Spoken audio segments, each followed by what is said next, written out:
I am making money. I have a good job. I have great job security. I have all the benefits, all the good stuff, but I do not feel fulfilled. It was such a battle to win over my self-doubt. And everyone in the community was like, you can do this.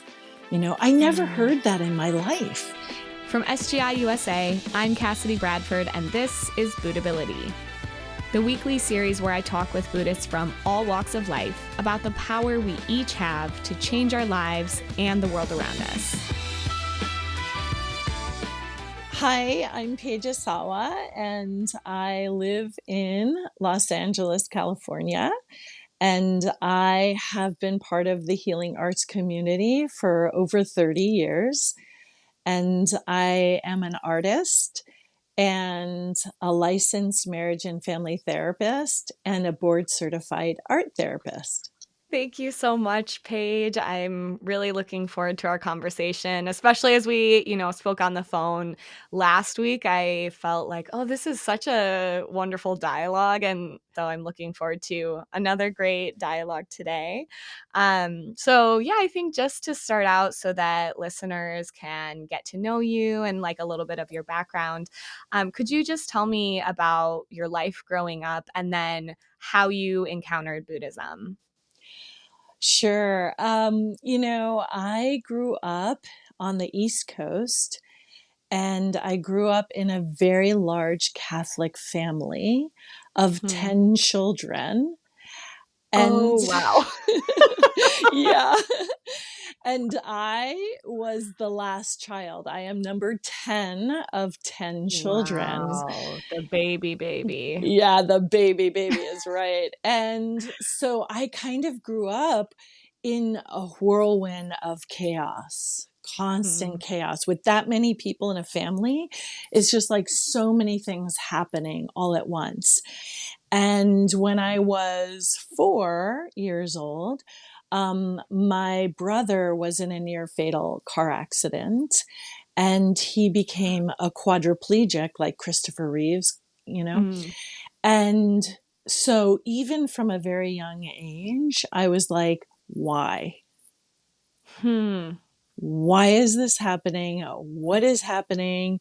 I started just asking questions from a very young age, right?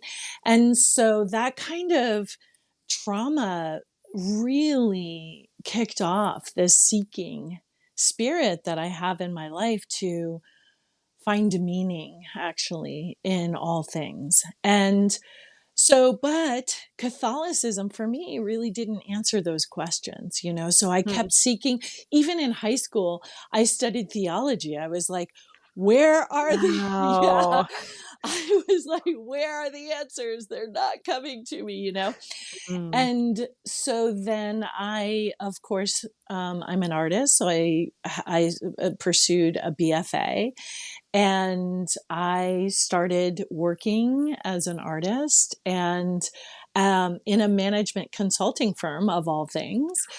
Wow. Yes, in graphic design and also teaching art to adults in the evening, ceramics Mm. particularly. And so I just kept seeking. And I remember, we hired a whole new batch of analysts into the firm. And then there was this one particular analyst who was so bright and intelligent and just like emanated positivity and light from his life. And I was like, wow, because we were working so hard, 80 to 100 hours a Mm. week sometimes. It was crazy. Whoa. All-nighters, weekends, the whole thing. It was crazy. And Oh, so yeah, it was really sounds difficult. horrible. It was. And I was so negative. I was like, this is hell. I can't, what am I Yeah. doing here? And always the answer for everyone else in the world is get a new job, leave, Yep. just get out of there, right? But I was like, no, I'm doing this. But I had this existential crisis of like, why? Again, asking why. What is my purpose? What am I doing in life, right? And so this person we would go out and celebrate after we finished a big job. And this person was like, "Oh, I gotta go." And I was like, what is going on there? So mysterious. Yes, it was totally mysterious. And of course, I'm inquisitive. I want to know why. Where are you going? Yeah. What are you doing? What's happening? Right. And so this was a pattern. And so finally I asked him, and so he says, "Oh, I'm going to a Buddhist meeting." Mm. And the light went on. I was like, bing, there's the Wow. answer. And I said, "Oh, that sounds interesting. I want to go." And so, you know, he invited me to a meeting, a Buddhist meeting, and I went. What was the first meeting like? And I also, like, was it just something intrinsic that felt like, "Oh, this is it. I don't know why, but it just feels right." Yeah, that's such a great question because it's like I had been seeking for so long, right? And Yeah. so I was open, right? Hmm. It felt right to me. It felt like Mm. intuitively I it felt like I need to follow this. I need to go down this path. I don't know where it leads, and I Yeah. don't know if it's going to provide the answers I'm looking for, but I've got to pursue this because of the energy and positivity that he was emanating. I was following that light. Yeah, that totally makes sense, and I oftentimes hear from people that, yeah, when they meet somebody who practices Buddhism, oftentimes they're like, "Wow, something is different about them," either they're more open to others or, they're able to maintain some kind of, like, hopeful outlook about something when, they might feel like there's no use in doing anything. So it definitely like resonates with what I've heard from a lot of people. And so when you went to your like first Buddhist meeting, how did you feel going into it? And what was the actual experience like of, yeah, checking out a meeting, meeting more Buddhists? Yeah. So, I think that I often experience mixed emotions Hmm. in a lot of situations, right? Yeah. So I was afraid, honestly. I was a little fearful and intrepid. I was Yeah. like, I don't know, is this going to be okay? What's this going to be like? I've never gone to a Buddhist meeting before. It's so different. He had invited me over for dinner one night as a friend, and he said to me, and this was before the meeting, he said, "Oh, could you hold on a second? I need about 5 minutes to do my evening prayers." Mm. And I was like, "Oh, what's this?" Yeah. And so he went through evening prayers and chanted and everything. So I had heard it Mm. before I went to the meeting. So it wasn't like Mm. a total surprise of like what chanting sounds like, right? Yeah, totally. So I get to the meeting and it's in this person's house and it is packed with people. And Wow. I'm like, wow, look at all these people. And it's in a home. This is so cool. It's not in a church or in this like, it felt very natural Mm. and very organic and community. I felt the sense of community in the room. Mm. Um, and I was so curious. I was like a sponge. I just took it all in. And the chanting was so remarkable because it sounded like a choir of voices for good. That's all I could make of it was Mm. like, and then I was like, aha, here's the source of the positivity this guy has. Like, I'm like, Yeah. I get it. I feel the energy and the positivity in the room, even though I wasn't chanting. Because I didn't know how to chant really, Mhm. I just felt it Yeah. very clearly. Yeah. Yeah, it's almost like, yeah, there's this, like, resonance, right, of, like, what you're chanting and like people also carry that as well, you know, Hmm. after chanting. And, you know, we Hmm. chant every single day so that we can also maintain that in our lives. It's, you know, Yes, yes, yes. challenging to always feel that way, but yeah. Yeah. And, as so I'm an artist, but I'm an artist of many forms. And so I also am a musician and I play the Oh. viola. Yeah. And so I'm very familiar with music, the sound, resonance. And so when you said resonance, I was like, yes, it's like the song. I heard the song of the universe for the first time. And Mm. it just was so powerful. I mean, it felt like my life was resonating with this song of the universe for the first time. That's so beautiful and really like, yeah, very poetic. As somebody who grew up, you know, around chanting, actually wasn't until very, very recently that I really thought about like what it feels like to chant in my body and um hearing my own voice, like how powerful that is. Sometimes I'm so in my head that I Right. forget also about like the embodied experience of chanting. Yeah, yes, absolutely. And it's so interesting because, when I chant, honestly, sometimes when I first start in the morning, I'm like, it's kind of getting the engine going. Absolutely. But then it's such a physical experience of like the rhythm of chanting, and it gets me going, and it's like this, Mhm. and then I'm on the horse. I'm galloping on that horse of the chanting, and it revs up my life. Yeah. It's so I do experience it as in a very physical way, like, all Mhm. together, like, embodied.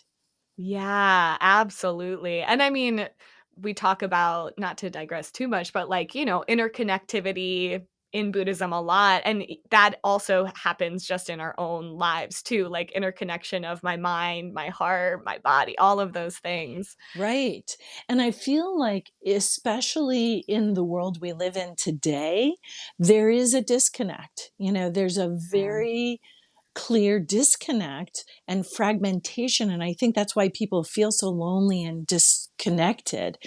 And this Mhm. Buddhism, when we chant, we're pulling all those pieces together and creating this sense of wholeness, with ourselves, with other people, in our environment, and the universe itself. And it's an integrating experience for me. It helps me to Mm. integrate myself and start the day with this feeling of wholeness. Yeah. Oh, I love that. And sometimes when I'm so like busy, like recently I've had just like so many things going on. It's when I chant is like I'm able to kind of slowly, you know, ground all of the things that are flying around me, you know. Yeah, so I mean, of course, now you have this like ability after, you know, years of practice to understand chanting this way, but when you first started it was just this like seed of like, "Oh, something Yeah. feels, you know, Yes. different here." Yeah. And so then after that meeting, did you feel like, um, yeah, right away, "Okay, I wanna practice this Buddhism"? Did it take you some time?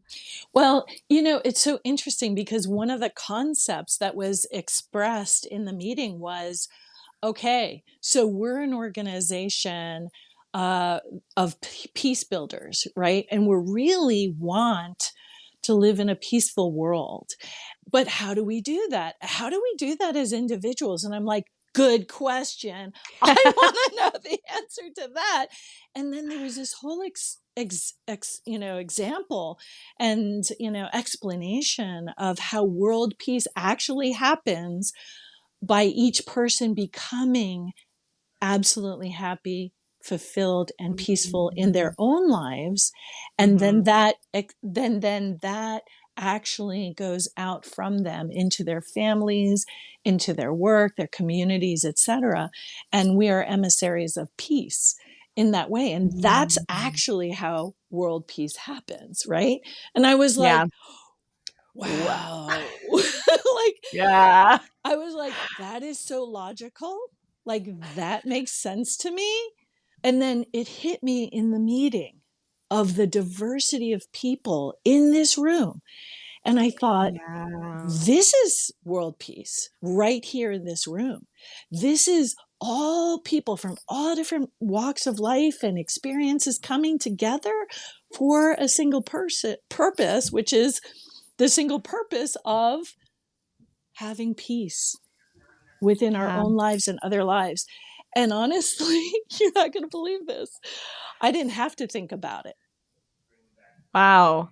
I was like, I would like to join right now. Wow.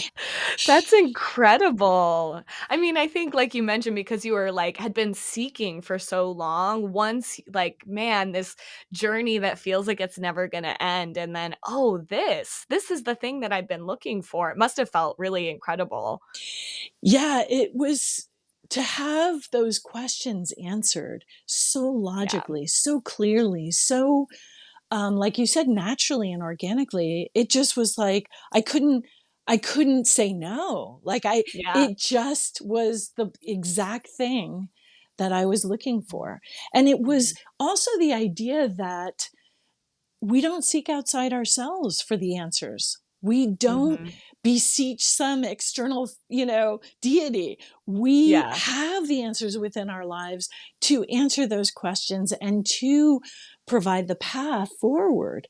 Mm. That all resides within ourselves. And I was like, yes, that's it. That's what I believe. That's what I've been looking for. Correct. Yeah. Yeah. Yes. So after, starting up your own practice, I know like today we'll definitely talk a lot about like career and like how to live a meaningful life. And you previously mentioned that your job kind of you experienced it as a hell at the time. So yeah, was there anything that like kind of in those early years you learned from Buddhism that really helped you think about like how you wanted to live your life and what you wanted to do with your career? Yeah, actually in that meeting, in that very first meeting, Really? yes, the concept of creating value in society. And I thought, that makes sense too.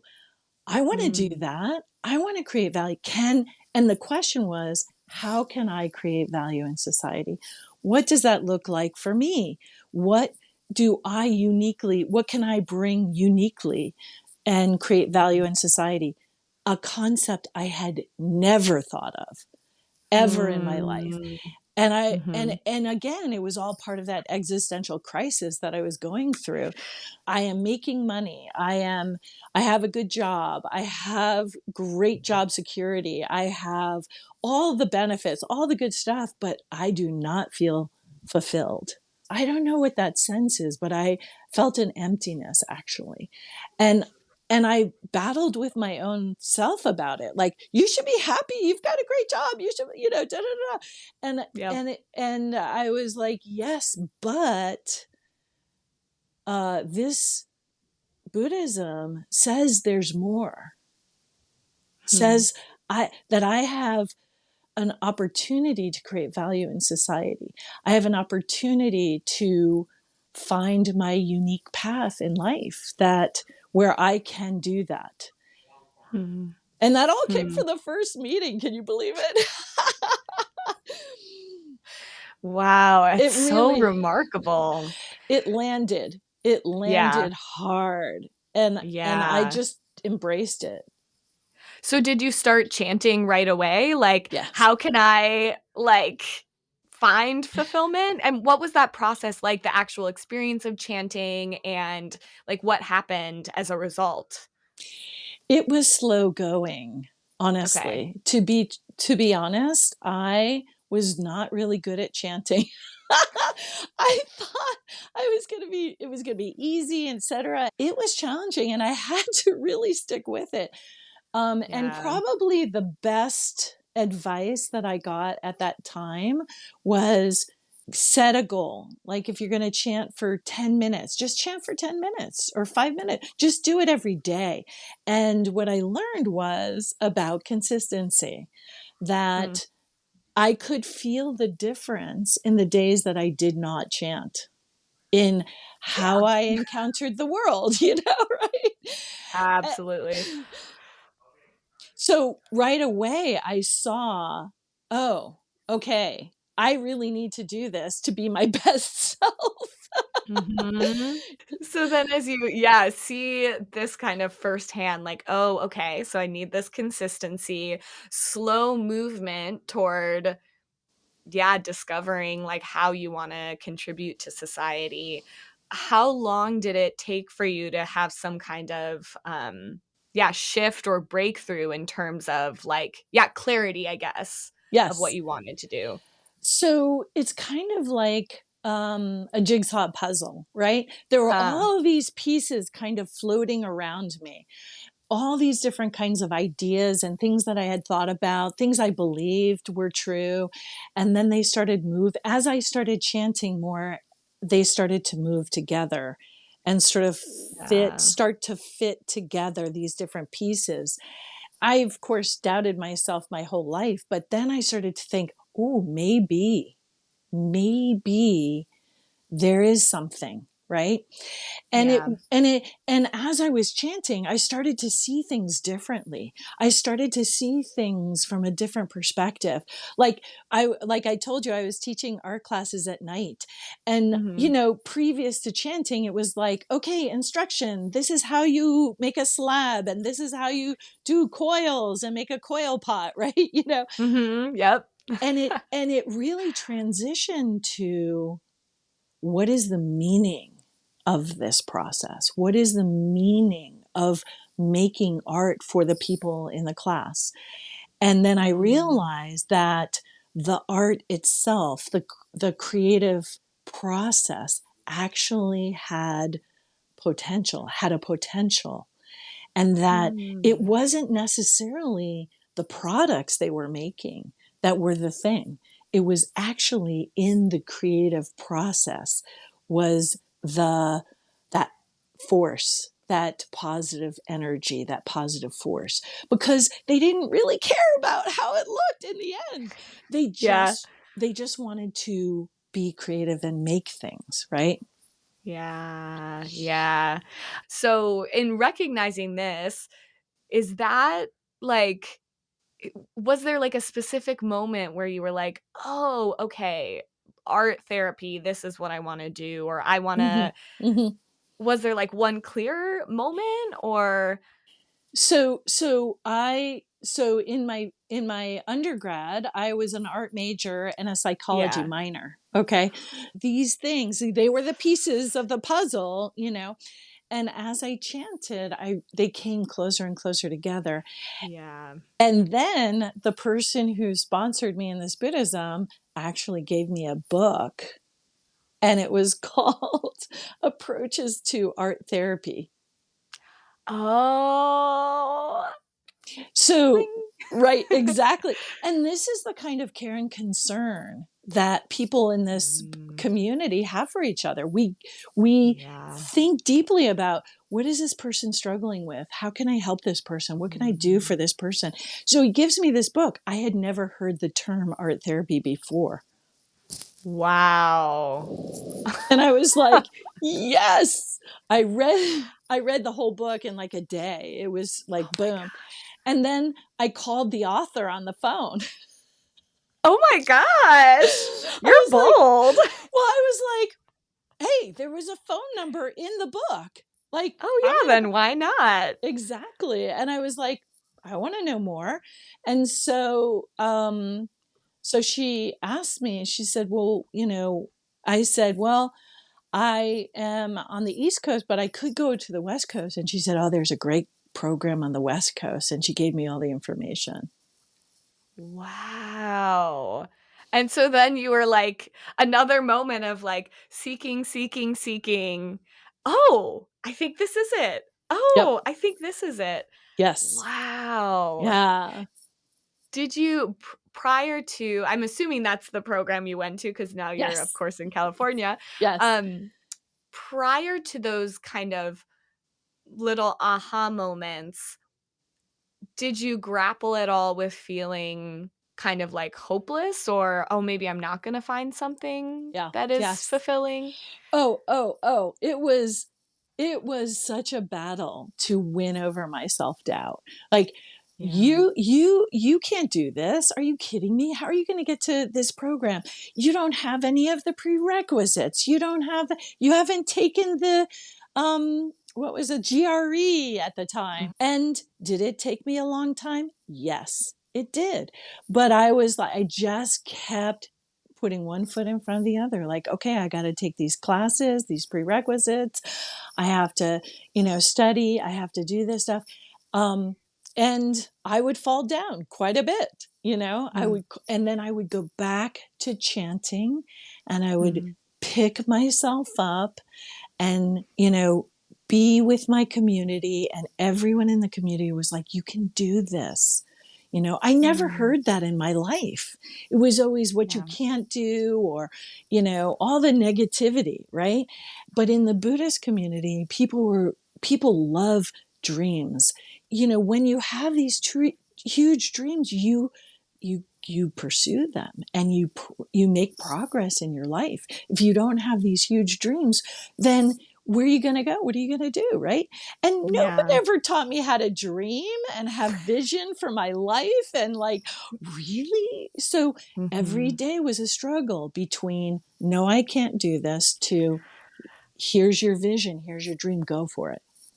Yeah, I think it's so, yeah, relatable for, I mean, many, many young people. I think especially, like, the, youngest generations now in the world that they and we're growing up in, it's very easy to feel like, what's the point? Or, how am I ever going to find something that's fulfilling and, I can pay my bills or Mm-hmm. Mm-hmm. all or have health insurance. Mm-hmm. Um, but I love what you said about, the community loving dreams and really being there to support each other. It's like these kind of two aspects, right? Like you have your community that's like really reinforcing this like positive kind of approach to your life or encouraging you, and then you yourself also have to kind of pull that out from your life. It's like these two things together. Because of course it's hard. You can't always pick yourself back up, right? You need somebody to sit there and chant with you. But Yes, that's right. um, I think we really struggle. A lot of young people really struggle with this idea that it's not there. yeah. I'll never find it. It's not there. I don't know what it is, and I'm never going to find it. And, I think that causes so much distress, unhappiness, and in young people. And honestly, uh, this Buddhism really challenges us to go beyond our what we think we know, Hmm. Hmm. and even what we think we know about ourselves, right? Because over time, even in my 20s, I knew there were so many negative things that had happened that covered up my true self and my true nature, and really what I had, my unique uh, the unique quality that I had to offer was all covered up by all these things, and so it's easy to believe it's not there. It's Yeah. so easy to believe it's never going to happen for me. And you go down that road. And this Buddhism restores that sense of possibility, that sense of potential, that sense of, oh, maybe I could do something, or maybe I could be this or that or the other thing. Oh my gosh. And that really is like what this Buddhism and just Buddhist perspective, Buddhist philosophy brings. is hope, sense of possibility, and like sense of possibility, and then the tool to make it happen, and Correct. not give up along Right. the way. Right. And, it's not a passive Yeah. practice. And that's what I love. It's a very active, you have to take action, you have to do things, you have to take responsibility, you have to own it. Like Yeah. own everything. Just own Mhm. it and make it work for you. Make it, Mhm. transform it into what is going to propel you forward. And how many people feel, like, powerless or they can't Yes, control things or, like, this Buddhism is like, "No, I'm taking the steering wheel of my that's right. life." That's right. And Yeah. I don't need to know how because I don't know all the workings of the Yeah. universe. So I'm going to trust and have faith Yeah. that when I take the wheel, I'm going to go where I need to go. Once you started school and, yeah, started your actual career transition, what was that like, and did you encounter any early moments where you were like, "Oh, maybe this was not the right path?" Or did you feel like, "This is the right path, it's hard, but I'm gonna keep going?" It was a complete transition of where I was Hmm. living, the community I was living in, and everything. I left everything behind. And so doubt took the advantage in that moment. Like, Oh, yeah, oh, totally. here's my opportunity to mess with her. And so like I don't know if I would have continued without chanting. I think Yeah. chanting really helped me to continue. I it's this constant battle between what you believe, what you think is possible, and the reality of what you're struggling with in the moment, right? Hmm. And so the realities were harsh. Let me tell you, I had no health insurance. I made zero money for many, many years. And I was living below the poverty level and like Mhm. really struggling to eat and to have gas to even the basics, right? Mhm. But I did have this Buddhist community and the Buddhist Mm. community kept saying, yeah, you are struggling now. Yes, you are. But you're struggling for a purpose. You're struggling to fulfill something that is your unique, you know, um, uh, opportunity in life Mhm. to share your potential with other people. And this difficulty that you're experiencing in this moment, in the future, will become the most amazing memories that you have of your life. And when you're a young person, that's really hard to believe, okay? That's Totally. like, and I just was like, what are you talking about? This is hard. Like, I don't have gas to get to my job. And like, I'm doing a full time program. And like, but honestly, I can tell you these many years later, it is absolutely true.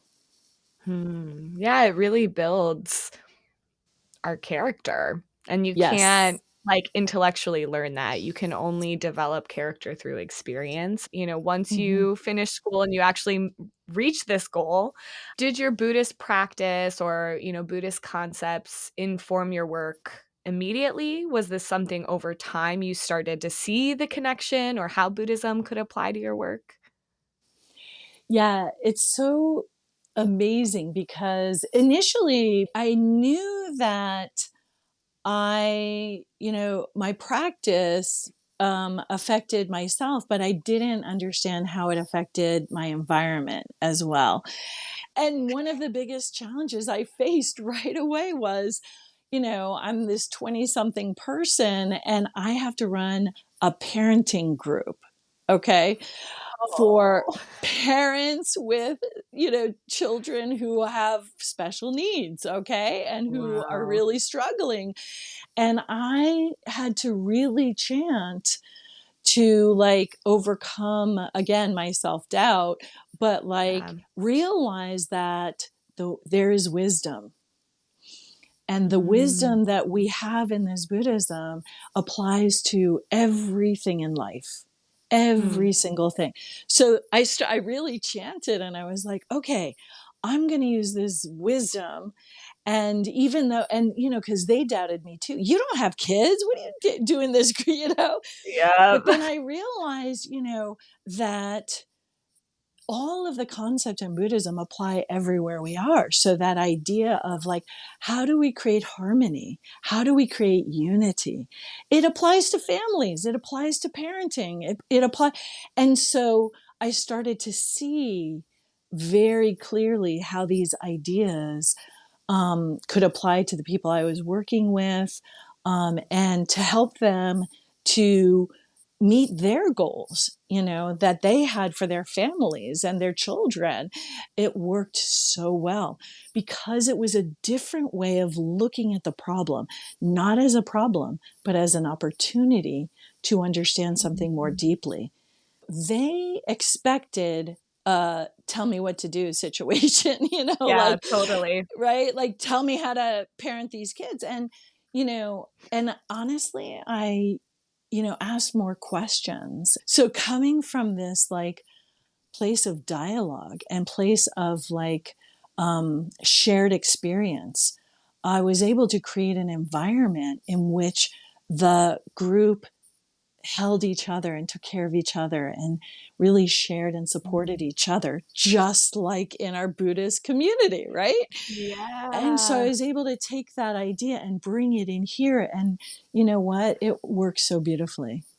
Wow. I always think about too, like, sometimes it can seem like, oh, this is isolated, right? This is like, oh, this is a Buddhist, study meeting, and this is me chanting with somebody, and this is me studying Buddhism, and that is it's kind of its own thing. But Mm-hmm. then, like, the more that I don't know, you reflect on it, you can realize like, oh, these connections are so clear. The way that I, engage with dialogue with, fellow Buddhists, I can create that same kind of environment in my workplace and my family. The things that I'm studying actually like really apply to everything. Because that's Buddhism. But yeah, I mean, are there any particular like concepts or things that you've studied that you feel like really you've applied or really illustrate like a Buddhist connection to the work that you do? Well, it's so funny that you should say that you mentioned the interconnectivity, right? Yeah.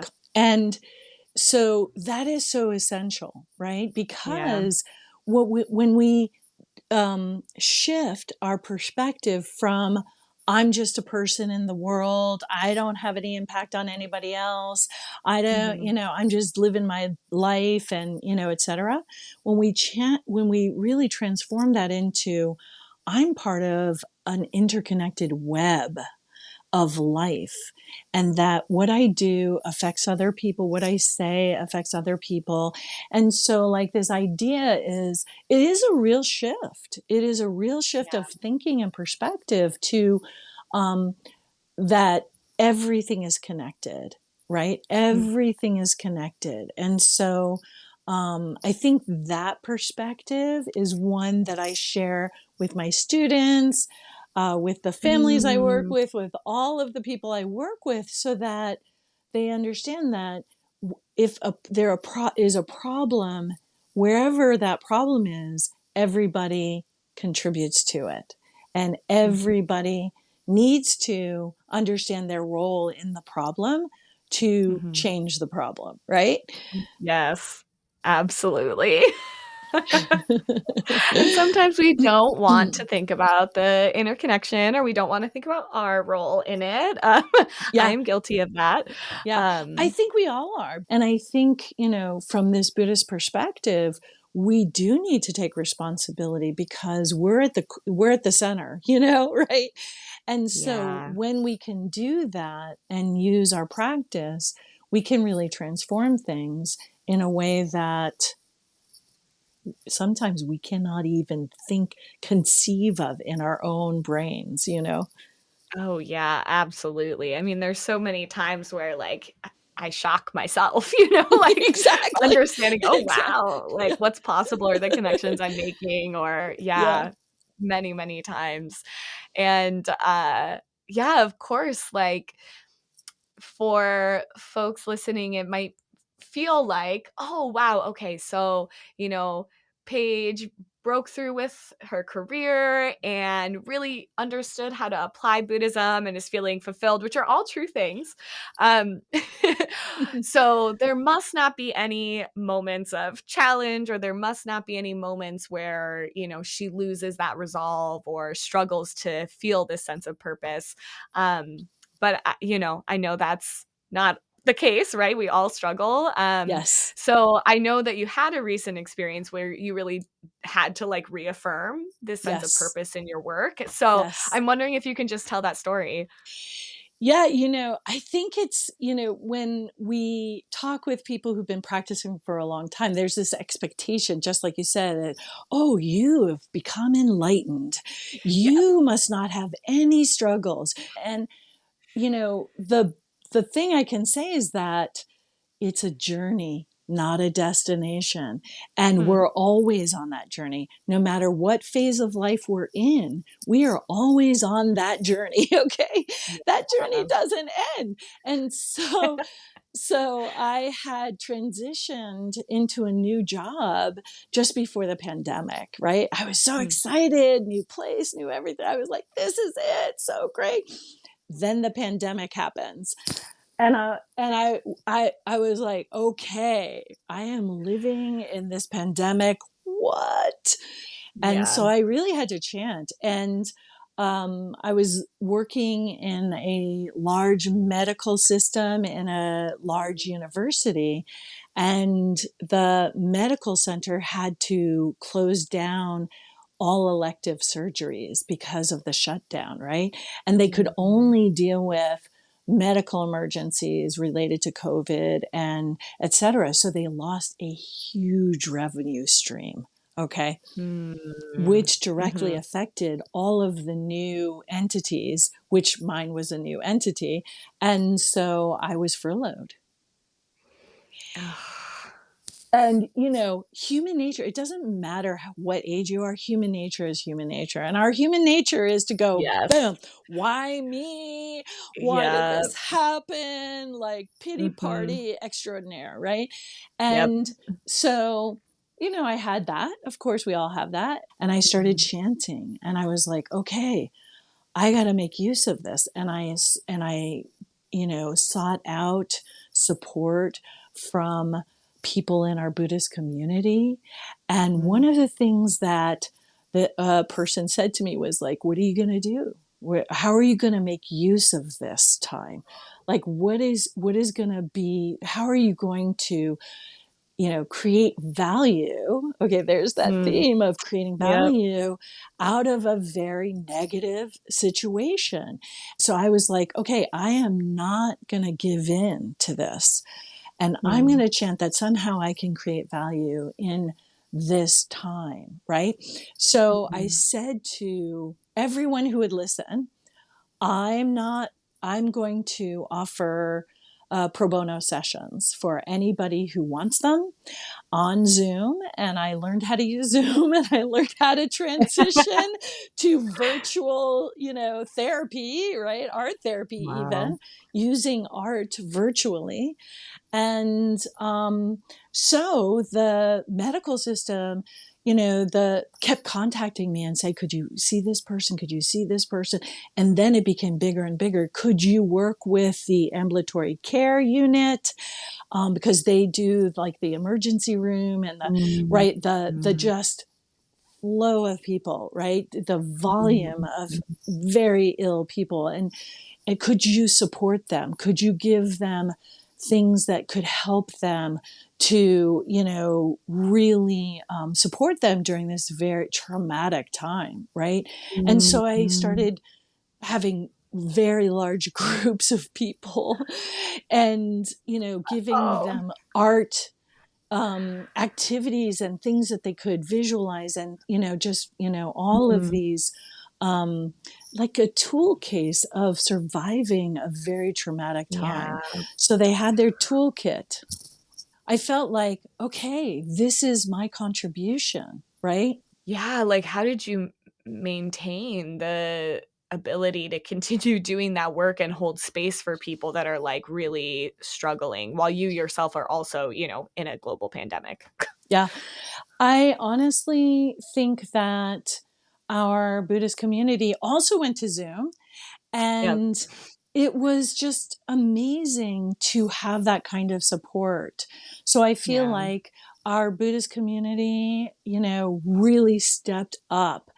I couldn't have done it alone, honestly. No way. Yeah. Because we Yeah. all have a tendency to sink into that our negativity and I can't do anything. It's, I'm just a person and I'm Mhm. furloughed, right? Like Yep. and they said, oh, but you can still volunteer. And I was like, I can still volunteer. And they were like, yeah, we're going to transition you to a volunteer and you'll keep all your, credentials and everything. And so it was just like, I feel like this is an opportunity to fulfill this unique, Mm. mission that I have to give Yeah. people the gift of art, and Mm. creativity, using their creativity to quell their anxiety, their fear, their sadness, their trauma, um, to Mm. be able to sustain themselves during this very difficult time. Yeah. Wow. I mean, that ability is just really, yeah, really remarkable. It reminds me so much of our Buddhist community. Like you're saying, you're getting support and then also in turn able to support others. Like I think Right. we learn that it's like a muscle that we learn how to support and Yes. take care of others. Yes. And you realize in time, like supporting others is like deeply fulfilling and feels so good.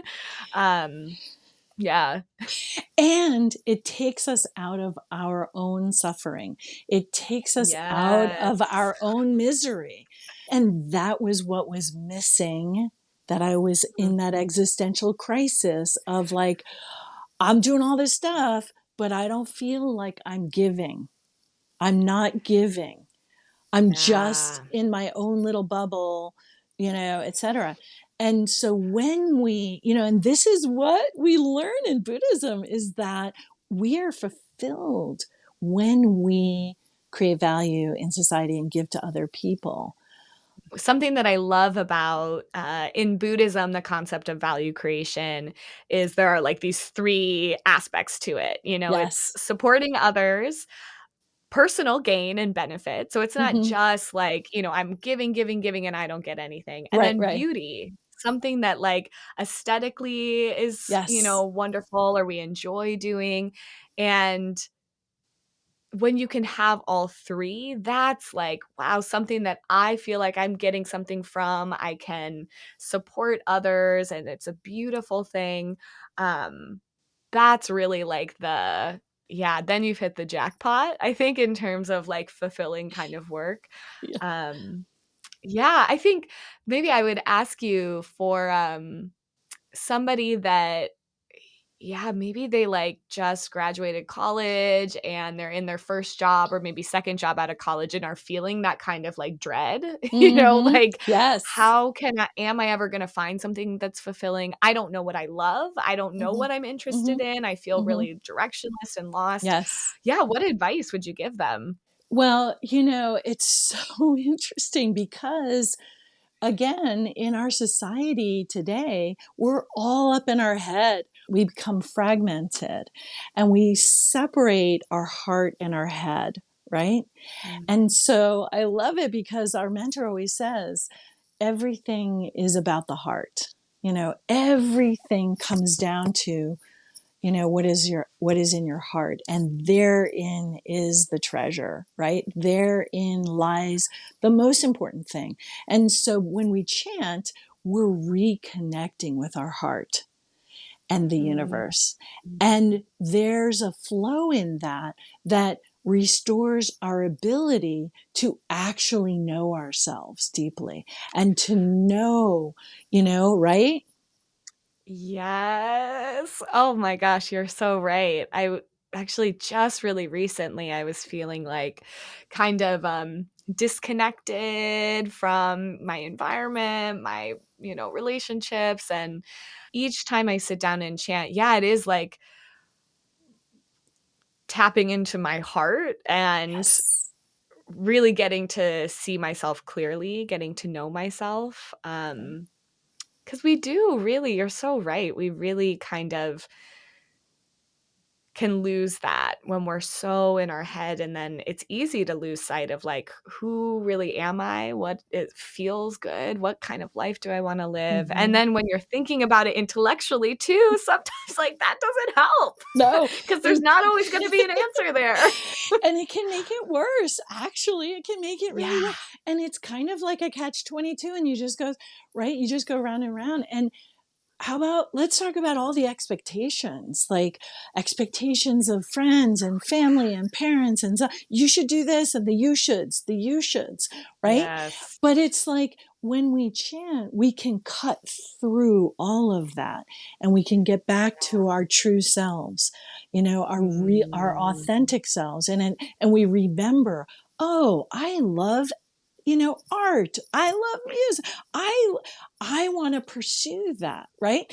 And Yeah. even if I don't know what it is, I'm going for it. I don't need to know. That's the beauty of this Buddhism too, is that you don't need to know intellectually necessarily to get yourself on the right path. What you have to do is follow your heart. And what your Mm, heart is telling you is true. And mhm. that will help you to stay on that path when the world is full of opposing forces that just want to, like stop you or make you think all these things that aren't Yeah. consistent with your heart. Yeah, yeah. I always talk about chanting as like a returning to myself, and I like that you said, like, I think you used the word like reconnecting or rediscovering because it's not necessary. I mean, there's always going to be new things we learn about ourselves, but it's more of like a return. And Yeah, yeah, yeah. yeah, And we really call that our Buddha nature, our true self, yes, and yeah, we're always trying to connect with that. And yeah, the pathway is through chanting. The path to connecting with that is through our chanting, and taking hmm, action in society. And it's all reciprocal. It's yeah, all part of that process, that helps hmm, us to return always to our true self. yeah. Yeah. My gosh, this is so true. I'm like such a I really love speaking with you because I'm like such a black and white thinker. I just really appreciate like hearing you and talking with you about this because it's just really refreshing me. I'm so happy. I I'm feel so really glad. like fortunate. Um, yeah, I would love to know if you have a piece of advice that you wish that you had been given when you first started chanting, something you wish you had known. So, for anybody who maybe is starting their practice now, Mhm. like, oh, heads up, I wish I had known this. Yeah. Yeah. And I really think it was about, because early in practice, a lot of people will experience a lot of positivity and, benefits. We call them benefits of like things that we're chanting about will happen. And Mhm. so that happened for me. It really did, but then the opposing forces will materialize because that's the positive and negative forces in the universe. We all Yeah. experience them, right? Mhm, And it's like the metaphor of the airplane. We use that mhm, all the time, right? You're like this airplane moving forward. And in order to get lift, there has to be an opposing force. The opposing air is what actually causes you to lift up mhm. and achieve your goals. And so like expect the obstacles, expect that opposing force and see it for what it truly is, which is lifting you up. Because when you're chanting, that's what you're doing. You're lifting yourself up and you're Mm, transcending these negative forces that want to keep you down. They just want to keep you mhm, down and keep you grounded. But don't be fooled. Don't be fooled by mhm, that, because that mhm, is a naturally occurring phenomena. Okay. mm. And so get ready because it's going to happen. And you can Yeah. use your faith practice study in this wonderful Buddhist community to lift you up when those opposing forces want to keep you down. I love that. I haven't heard the airplane metaphor in, like, actually quite some time, and I realized, "Oh, I need to start using that because I feel it's so clear, like, you're never gonna take off without it, and that truly is, like, you're not gonna grow, your life isn't gonna expand, you're not gonna be able to, like, really increase your capacity to be happy no matter what without that." It takes time, and I have to tell you, when I first started practicing, it would take me days, sometimes weeks, to be able to Yeah, transcend that, But yeah. now it's almost instant. Now it's like, okay, I see you, negative forces. I see Yeah. what you're trying to do here. I get it. I see it. And guess what? You ain't gonna win. You are not gonna win. Sorry. Yep. Sorry.